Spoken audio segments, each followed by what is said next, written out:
सुंदरपुर गांव में जानकी अपने एक छोटे से घर में रहती थी।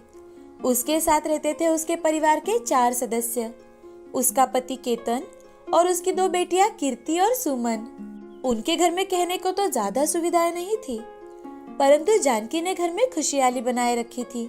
एक दिन उसकी बड़ी बेटी कीर्ति उसके पास आती है और उससे, माँ, मेरा जन्मदिन नजदीक आ रहा है। आपने कुछ सोचा भी है मुझे क्या भेंट देंगी? कीर्ति, तुम्हारा जन्मदिन हो और मैं कुछ ना सोचूं, ऐसा कभी हो सकता है क्या? माँ के ऐसे कहते ही दोनों माँ बेटी खिलखिलाकर हंसने लगती है। जानकी ने वाकई बहुत ही बढ़िया भेंट सोच रखी थी अपनी बेटी कीर्ति के लिए, और इत्तेफाक की बात ये थी कि दोनों माँ बेटी का जन्मदिन एक ही दिन आता था। ये बात जानकी की छोटी बहन सुमन के ध्यान में थी। एक दिन कीर्ति और जानवी स्कूल से घर आ रहे थे, तभी जानवी कीर्ति से, दीदी, आपको तो याद है ना कि आपके साथ साथ माँ का भी जन्मदिन आ रहा है? अरे यार, मैं तो भूल ही गई थी। क्या दीदी, तुम भी ना? अरे सॉरी यार। बताओ ना, माँ को क्या तोहफा दें हम? कुछ सोचा है तुमने? सोचना पड़ेगा। आज दोनों बहनों को जोरों से भूख लगी थी। जैसे तैसे कर वो कुछ दूरी पर आ गई थी और फिर कीर्ति ने सोचा कि पास वाली रत्ना मौसी के ढाबे से ही कुछ खा लिया जाए। सुमन के ना कहने के बावजूद भी कीर्ति उसे साथ ले गई। वहां जाकर कीर्ति उनसे, मौसी, अरे ओ मौसी, बहुत भूख लगी है, आपके हाथों के छोले भटूरे खिला दो ना। अरे वाह, आज तो तू सुमन को भी ले आई। बैठ, अभी लाई तेरे पसंद के छोले भटूरे। खाना आते ही दोनों बहनें उस पर टूट पड़ी और फिर खाने के बाद पेट सहलाकर रत्ना मौसी से, वाह मौसी, मजा ही आ गया खाना खा के। किसी दिन माँ को भी ले आऊंगी। हाँ मौसी। फिर दोनों बहनें घर के लिए निकल पड़ी। घर पहुंचते ही उन्हें अपने पिता केतन के चिल्लाने की आवाज आती है कि, अरे क्या मतलब पैसे चाहिए? पैसे क्या पेड़ पर उगते हैं जब तुम मांगो और तुम्हें मिल जाए?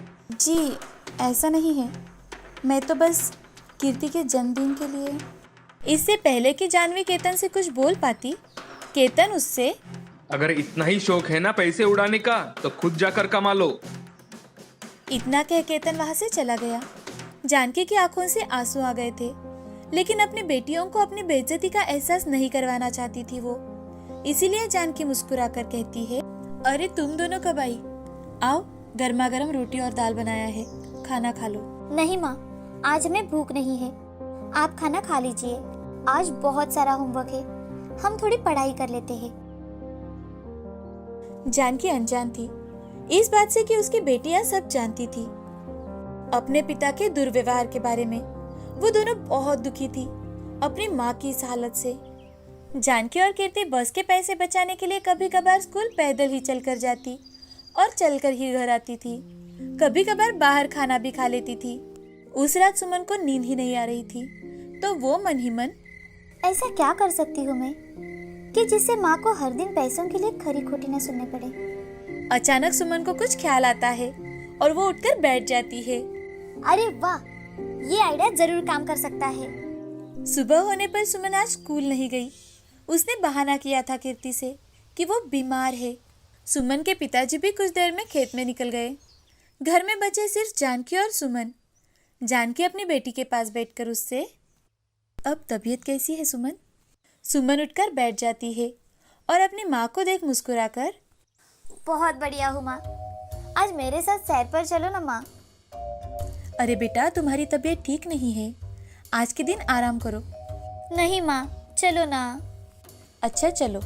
सुमन ने जानकी को कुछ बोलने का मौका ही नहीं दिया और अपने साथ रत्ना मौसी के यहाँ ले गई। वहां जाते ही जानकी ने देखा कि मौसी कुछ औरतों के साथ ढाबे पर काम कर रही थी। सुमन, यहाँ कहाँ लेकर आई तुम मुझे? माँ, आप बहुत ही बढ़िया खाना बनाती हो, तो इसीलिए मैंने सोचा कि क्यों ना रत्ना मौसी के साथ आप भी ढाबे पर काम कर लो। मैं और ढाबे पर? ये क्या बात कर रही हो सुमन? तभी वहां रत्ना मौसी आ जाती है और वो, गलत कहाँ कह रही है सुमन? जानकी, तुम अपने समय की लाजवाब रसोइया हुआ करती और फिर शादी के बाद तुमने सारा काम छोड़ दिया। तुम मेरे पास ढाबे पर रसोइया का काम कर सकती हो। कीर्ति के जन्मदिन के लिए कुछ खास करना चाहती हो ना तुम? तो सोच के बताओ। जी। तो फिर देर कैसी माँ, आज ही से आप मौसी के साथ काम करना शुरू कर दो ना। पिताजी तो वैसे भी शाम को घर आते हैं। बेटी से मिले प्रोत्साहन ने जानकी को थोड़ी हिम्मत दी और फिर वो ढाबे पर काम करने लगी। मौसी का ढाबा स्कूल और दफ्तरों से नजदीक पड़ता था, इसीलिए उसमें बहुत से युवा खाना खाने आते। जानकी के हाथ से बने खाने में उन्हें माँ के हाथ का स्वाद मिलता था, इसीलिए वे सभी ढाबे पर भरपेट खाना खाते थे। देखते ही देखते ढाबे में लोगों की संख्या बढ़ने लगी, मौसी और जानकी का काम भी। और फिर आया कीर्ति और जानकी का जन्मदिन। जन्मदिन की लाखों शुभकामनाएं दीदी, और माँ आपको भी। तुम दोनों को जन्मदिन की बहुत बहुत शुभकामनाएं। जानकी ने अपने बेटी के लिए एक सुंदर सी ड्रेस दी, जिसे देख कीर्ति बहुत खुश हो गई। और फिर बारी आई जानकी के तोहफे की। सुमन और कीर्ति ने अपनी माँ को एक बढ़िया सा एप्रन दिया था। केतन ये देख उनसे, अरे ये क्या दिया तुम दोनों ने, एप्रॉन? और जानकी, तुम्हारे पास पैसे कहाँ से आए ड्रेस लेने के लिए? इससे पहले कि सुमन और कीर्ति कुछ कहे, जानकी बोल पड़ी, ये पैसे मैंने ढाबे पर काम करके कमाए हैं। आप ही ने कहा था ना कि पैसे चाहिए तो खुद कमा लो। तोहफे के लिए बहुत बहुत धन्यवाद मेरे बच्चों। जानकी का आत्मविश्वास फिर से वापस आ गया था और साथ ही साथ केतन को अपनी गलती का एहसास भी हो गया था। अब उसने निश्चय किया था कि वो जानकी को कभी ताने नहीं मारेगा और उसे अपने बराबरी का मानेगा। उसने तोहफे के तौर पर जानकी को और रत्ना मौसी को ढाबे पर मदद की। साथ ही उन्होंने मिलकर ढाबे का नाम भी रखा, माँ का ढाबा। आज वाकई में जानकी के जीवन में खुशियाँ ले आ गई थी। हर एक इंसान के अंदर उसकी खुद की एक खूबी होती है जो उसे आत्मविश्वास के मार्ग पर ले जा सकती है। उसके लिए उसे चाहिए बस थोड़ी सी हिम्मत और लगन। एक समय की बात है, शहर में तारा नाम की 8 साल की छोटी गरीब लड़की थी, जो अपनी माँ राधा और पापा अर्जुन के साथ एक छोटे से घर में रहा करती थी। अर्जुन मजदूरी करके घर चलाता था और उसकी बेटी तारा को स्कूल में पढ़ाता था। एक दिन तारा स्कूल से घर आ रही थी कि तभी उसकी नजर डांस हॉल की ओर जाती है, जिस दीवार को एक छोटा सा होल था। उसमें से वो अपनी आंख से अंदर डांस करते लोगों को देख रही थी कि तभी उसकी माँ राधा वहां आ जाती है और उसका हाथ पकड़कर उसे चिल्लाते हुए उसे घर लेकर जाती है। तारा, कितनी बार कहा है तुम्हें कि वहां पर ऐसे टाइम पास मत किया कर। पर माँ, मुझे भी उनके जैसा डांस करना है, बड़ा बनना है, टीवी पे दिखना है। माँ, मुझे भी जाना है वहाँ डांस सीखने। अरे बेटा, वो सब बड़े पैसों वाले लोगों का काम है। हमारे पास इतने पैसे हैं कहाँ कि हम तुम्हें वहाँ डांस सीखने के लिए भेजे। चलो चुपचाप अपनी पढ़ाई करने के लिए बैठो। माँ की डांट से तारा रूठ के कोने में बैठ जाती है कि तभी तारा के पापा अर्जुन घर आते हैं और वो तारा से, अरे मेरी प्यारी गुड़िया को क्या हुआ? ऐसे मुंह फुलाकर क्यों बैठी है मेरी गुड़िया? पापा, मुझे भी डांस सीखने जाना है। अरे बिटिया, तुम वहाँ जाती ही क्यों हो? अगर तुम वहाँ गई ही नहीं तो तुम्हारे मन में ऐसे विचार भी नहीं आएंगे। हाँ बेटा, हम तुम्हें पढ़ा रहे हैं, यही बहुत बड़ी बात है। तुम पढ़ाई में ध्यान दो और पढ़ लिख कर अच्छी कंपनी में जॉब करो। ठीक है माँ, पापा, अगर आपकी यही इच्छा है तो आज से मैं सिर्फ और सिर्फ पढ़ाई में ही ज्यादा ध्यान दूंगी। चलो अब खाना खाकर सो जाते हैं। कल सुबह पापा को भी काम पर जाना है और तुम्हें भी तो स्कूल जाना है ना। खाना खाकर सब सो जाते हैं। सुबह होते ही अर्जुन अपने काम पर चला जाता है और तारा अपने स्कूल। अब ऐसे ही उनका हर दिन बीता करता था। कई साल बीत जाते हैं। तारा के मन लगाकर पढ़ाई करने के कारण वो हर साल अच्छे नंबरों से पास होती है। तारा की पढ़ाई में प्रगति देखकर अर्जुन और राधा भी बहुत खुश थे। अब तारा का कॉलेज भी खत्म हो जाता है और एक दिन तारा को कॉलेज की तरफ से एक बड़ी कंपनी से इंटर्नशिप के लिए कॉल आता है और उसके बाद वो लोग तारा की काबिलियत देखकर उसे अच्छी पगार वाली नौकरी भी ऑफर करते हैं। तारा बहुत खुश हो जाती है और अपने माँ पिताजी से कहती है, माँ, पापा, मुझे एक कंपनी से इंटर्नशिप के लिए कॉल आया है, जिसके बाद वो लोग मुझे अच्छे पगार वाली नौकरी भी देने वाले हैं। पापा, अब आपको इतनी मेहनत नहीं करनी पड़ेगी। ये खुश खबर सुनकर अर्जुन और राधा की आंखों में से आंसू आ जाते हैं। अरे वाह बेटी, ये तो बहुत अच्छी खबर सुनाई तुमने। देखा राधा, मेरी छोटी सी गुड़िया अब कितनी बड़ी हो गई है। अर्जुन और राधा तारा को गले लगा लेते हैं और राधा भगवान के सामने दिया लगाने जाती है। लेकिन पापा। हाँ बेटा, बोलो, क्या हुआ है?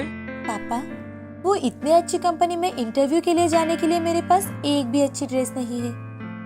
बिटिया, तुम उसकी फिक्र मत करो। शाम को घर आते समय तुम्हारे लिए एक अच्छी सी ड्रेस लेकर आऊंगा मैं। काम पर जाते ही अर्जुन अपने मालिक के पास जाता है और उनसे, मालिक, वो दरअसल। हाँ अर्जुन, बोलो, क्या कहना चाहते हो? मालिक, क्या मुझे कुछ पैसे उधार मिलेंगे? मुझे अपनी बेटी के लिए ड्रेस लाना था। ठीक है, पर पैसे समय पर जरूर लौटा देना। जी मालिक, धन्यवाद मालिक। अर्जुन अपना सारा काम पूरा कर घर आते वक्त तारा के लिए एक अच्छी ड्रेस लेकर आता है। दूसरे दिन सुबह तारा माँ पिताजी का आशीर्वाद लेकर इंटरव्यू के लिए निकलती है। जैसे ही वो रास्ते से जा रही थी, तभी उसकी नजर फिर से उसी डांस क्लास की तरफ जाती है और उनकी आवाज सुनकर वो फिर से हर रोज की तरह उस छोटे से हॉल से झांक कर देखती है कि आज वहाँ पर इतना ज्यादा शोर क्यों है। अरे अब हमारा क्या होगा? जो मेन डांसर थी उसका ही पैर टूट गया है। अब शो कैसे होगा हमारा?